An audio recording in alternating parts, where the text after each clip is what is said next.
Alors bonjour à toutes et à tous, bienvenue sur dailyfx.fr, bienvenue au rendez-vous des scalpers, en tout cas le premier point de marché du jour. Nous sommes le mercredi 15 juillet 2015, un agenda économique aujourd'hui relativement chargé, notamment en provenance de l'Amérique du Nord, les États-Unis, le Canada, une décision de politique monétaire, la Banque centrale du Canada, les chiffres chinois qui ont été publiés la nuit dernière, qui sont globalement solides, en tout cas au titre du second trimestre, bien sûr le bruit grec, avec le news flow qui continue d'impacter les marchés financiers. Et donc cette décision de politique monétaire que je vais tenter de suivre avec vous cet après-midi. Alors le principe de ce point de marché, pendant que vous prenez connaissance de l'avertissement sur les risques liés au trading, je ne vais pas là vous brosser un panorama de tout ce qu'il y a à suivre aujourd'hui, la Chine, le bruit grec, les statistiques américaines. Je vais garder ça pour le Good Morning CAC 40. Je vais avec vous pendant 15 minutes tenter de décortiquer sur le plan graphique la structure technique donc du CAC, du DAX et du taux de change euro-dollar. C'est donc le principe de cette émission. Mais rendez-vous ensuite à 9h15 pour un décryptage des éléments à suivre sur le plan fondamental aujourd'hui. Alors tout d'abord le CAC 40, la séance d'hier a globalement permis la poursuite de ce qu'on observait depuis clairement la semaine dernière. Au final, la semaine dernière, le marché a clairement anticipé le fait qu'un accord intervienne entre la Grèce et les créanciers pour poursuivre donc les négociations. Le marché a été soutenu hier par un certain nombre de choses. Si j'étudie simplement les bougies horaires du CAC 40, alors vous avez ici le CFD FRA 40, il y a une cible qui a été atteinte ce matin. Cette fameuse ligne de tendance baissière en place, enfin baissière, oblique de résistance, en place depuis les sommets du mois d'avril dernier. C'était la target envisagée, elle est donc faite. Alors maintenant, forcément, stand-by, statu quo. L'histoire c'est quoi? Un sommet le 27 avril, un sommet le 27 mai, un sommet le 26 juin. Deux points permettent de tracer l'oblique, elles permettaient d'attraper le point haut du 26 juin, et nous revoilà au contact de cette oblique de tendance. Sauf que l'idée c'est quoi? C'est qu'à terme le marché soit cette fois-ci capable de la dépasser. Ça c'est ce que nous enseignent les horizons de temps supérieurs, sur lesquels je reviendrai plus tard. J'étudie à nouveau les bougies horaires du CAC 40.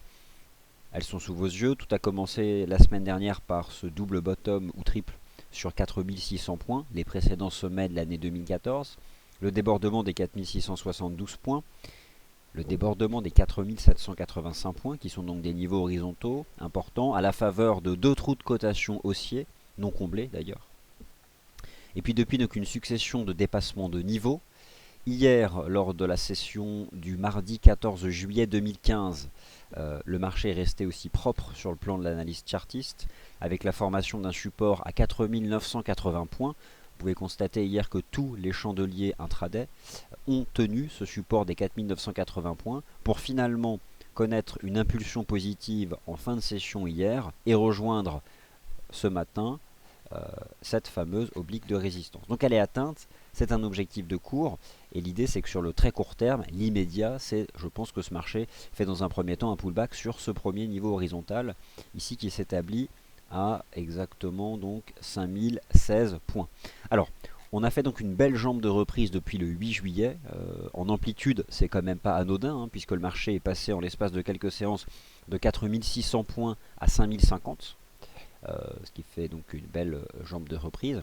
Sur le plan graphique, on revient donc en contact de cette oblique qui attrape tous les sommets. Alors, je vais essayer de tracer précisément quelque chose d'à peu près propre. On a un certain nombre d'obliques.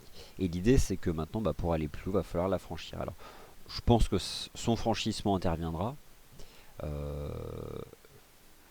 Par contre, cette ligne de tendance qui guide les cours depuis le milieu de la semaine dernière, je ne pense pas qu'elle tiendra. Et on peut s'attendre dans un premier temps à au moins une phase de transition latérale à l'image de ce qu'on avait eu ici fin juin, avant donc à l'époque de subir un rejet baissier, ce qui pourrait être différent cette fois-ci. Donc le CAC 40 vient d'atteindre cette oblique de résistance. Premier support 5016 points. Le temps est peut-être venu à la consolidation après tout de même, si je les compte, presque 5 séances consécutives de forte hausse. Le support qui me paraît être inviolable d'une certaine façon, ce serait désormais les 4950 points, mais ça c'est lorsque je prends un peu de recul. Mais à très court terme, le premier niveau, ce sont les 5016. Donc je vais décortiquer maintenant ces bougies horaires, enfin les décortiquer, les décomposer à l'aide des bougies 15 minutes. Le mouvement actuel, c'est donc le rebond sur les 4980 points, l'impulsion. et le fait d'avoir atteint cette résistance. On teste ce matin une résistance, le marché donc respire, le marché subit quelques prises de bénéfices. L'idée c'est quoi? Je pense que cette ligne de tendance là, elle ne tiendra pas, d'ailleurs elle a déjà été rompue. L'idée c'est que je pense que pour le court terme immédiat, le marché peut revenir sur 5016. 5010, 5016, c'est le premier support. Alors éventuellement, anticiper après une réaction positive sur ce premier niveau. Mais en tout cas, ayez conscience du fait que le marché a pris presque 10%. En fait, c'est ça, 10% en l'espace d'une semaine pour revenir sous résistance, ce qui peut appeler, donc, non pas à la fin de la hausse, mais au moins une période de temporisation. Les horizons de temps supérieurs, je les étudierai après. Voilà donc pour le CAC, globalement c'est à peu près la même lecture sur le plan technique pour le DAX. Je commence donc par les bougies horaires, donc les chandeliers japonais horaires du CFD GR30. Cette ligne de tendance qui attrape le sommet d'avril et le sommet de mai, elle a été débordée sur le DAX, mais elle a été débordée il y a longtemps. Elle a été débordée le 13 juillet, donc lundi. Rappelez-vous, c'était cette ouverture en gap haussier lundi qui a permis au marché action allemand de déborder cette résistance, avec ensuite quelque chose d'assez classique sur le plan graphique, en tout cas en termes de confirmation. On déborde un niveau et on réalise au-dessus de ce niveau un petit flat, mais avec des réactions successives positives qui permettent donc au marché de poursuivre son avancée. C'est donc ce qu'il s'est passé. J'ai pas touché à mon graphique depuis lundi, puisqu'hier je n'ai pas du tout suivi les marchés. L'idée c'était quoi? C'était de rejoindre 11 524 points et 11 561. Ces cibles, comment elles sont trouvées? C'est vraiment tout simple, c'est la base, c'est du chartisme. Prends des cours intraday comme ça et je trace des supports et des résistances en utilisant les sommets les plus saillants, les points de marché les plus élevés entre le 23 juin et le 26 juin, ce qui permettait donc de déterminer l'ensemble de ces cibles. Sur le très court terme, on peut imaginer qu'après aussi sur le DAX 10% de reprise en l'espace d'une semaine, que ce marché temporise. La façon de temporiser, il y a deux possibilités, soit à plat, soit en correction. Vu la force de la reprise haussière depuis une semaine, 10%, deux gros gaps, et puis toute l'actualité fondamentale qui porte ce mouvement, si je devais faire un choix, ce serait peut-être celui d'une phase de pause, mais à plat. Une phase de pause à plat. Il y a un support qui, je pense, pourra tenir dans le cadre d'une pause à plat sur le DAX, c'est par exemple les 11 400 points, ou en tout cas cette ancienne oblique de résistance.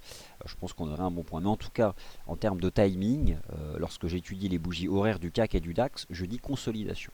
Je dis consolidation, ce qui signifie non pas de shorter agressivement, sauf si vous réellement vous pratiquez de l'intraday, on peut envisager un retour sur ces niveaux de support, ce qui par contre doit amener tous les traders qui ont été dans le sens de cette forte tendance haussière depuis une semaine à considérer que il est quand même, c'est un bon timing par contre pour clairement la sécuriser du capital et renforcer l'equity du compte de trading. Donc voilà, en tout cas sur le court terme, on a des éléments ici de contradiction entre le prix et le momentum, des objectifs de cours qui ont été atteints, 11 560 sur le DAX, les 5050 du CAC, temporisation pour le court terme immédiat. Qu'en est-il du taux de change euro-dollar? L'idée c'est quoi? C'est que la séance du 13 juillet elle continue d'impacter le marché. Qu'est-ce qui s'est passé le 13 juillet en matinée? Les marchés actions européens ont flambé, le taux de change euro-dollar a chuté. C'est exactement d'ailleurs ce qu'on observait au premier trimestre. C'est un peu un retour à ce qui finalement étaient les grandes tendances de marché au premier trimestre. Un double top sous les 1,12 $, la cassure de la ligne de coût à 1,10,90 $. Ensuite, la sortie par le bas d'une espèce de compression, d'élargissement, peu importe. En tout cas, cette oblique de tendance qui a été brisée à 1,1060. Le marché est tombé sur les 1,10 $. C'est pas forcément 1,10 $ un niveau chartiste, mais peut constater qu'entre les 1,0960 et les 1,10, il y a une zone de soutien. Une zone de soutien en place depuis la fin du mois de juin qui pour le moment tient le choc. Pour le moment tient le choc. Par contre, elle est susceptible d'être menacée. L'idée c'est quoi? Le biais reste globalement négatif, mais au moment où je vous parle, voilà, on teste ces 1,0960, 1,10. Pour le moment, ça tient. On a eu une opportunité le 14 juillet, donc c'était hier, forcément, j'arrive après coup. C'est toujours facile de dire ça après coup, mais on a malgré tout, eu hier un pullback. vous aviez le double top à 1,12, la ligne de coup à 1,1090 et le taux de change euro-dollar à précisément à 1 pip près, 1,1089 $ fait le pullback qui s'établissait donc ici. C'est vraiment de l'analyse graphique. Dans l'analyse graphique, il y a des configurations graphiques qui sont des figures géométriques, pas seulement, soit de continuation de tendance, soit de retournement de tendance. Ici, vous aviez un double top. Et ce qui permet d'activer le double top, c'est lorsque le prix casse le creux qui sépare les deux sommets. C'est ce qu'on appelle la ligne de coup, et généralement, le marché peut revenir la tester, ce qui permet aux personnes qui n'ont pas pu vendre à la cassure de la ligne de coup de reprendre une position à la vente. Et c'était donc le cas hier.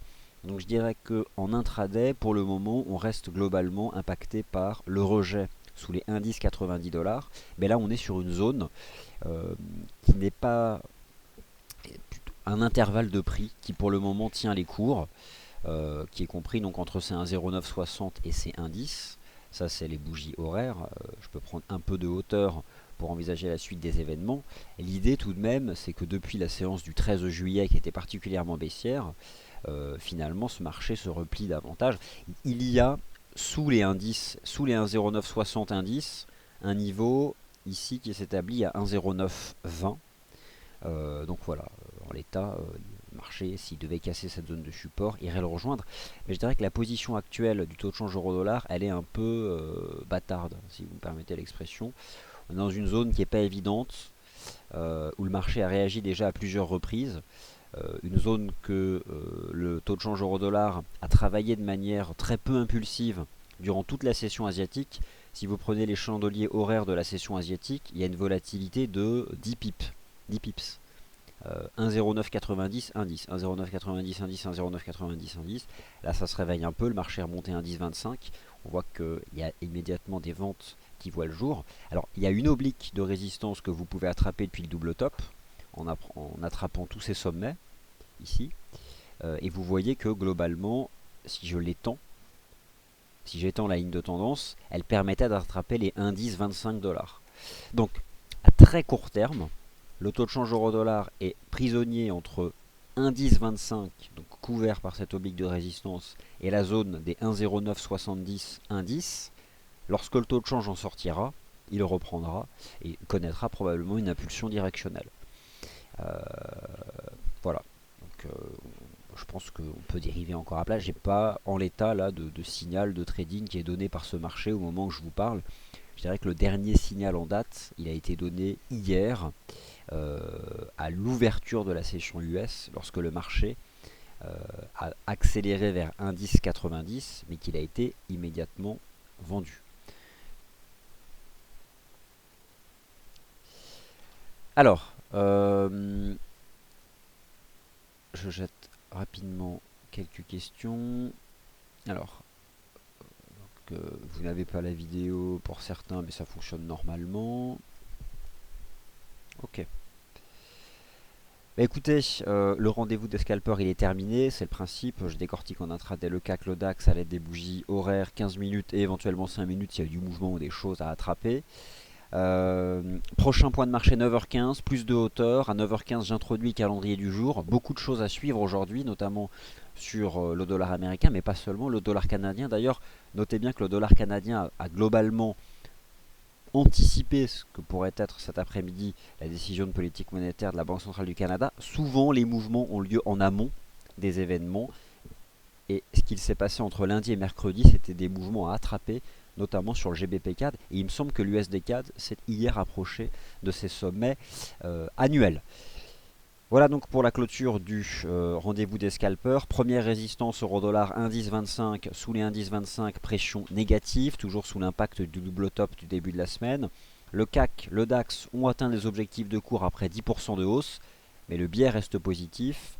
Dans le pire des cas, une dérive latérale, mais je pense qu'à terme, et assez rapidement au fond, ce marché pourrait progresser davantage. Rendez-vous à 9h15 pour le calendrier de la session du mercredi 15 juillet. Merci à tous.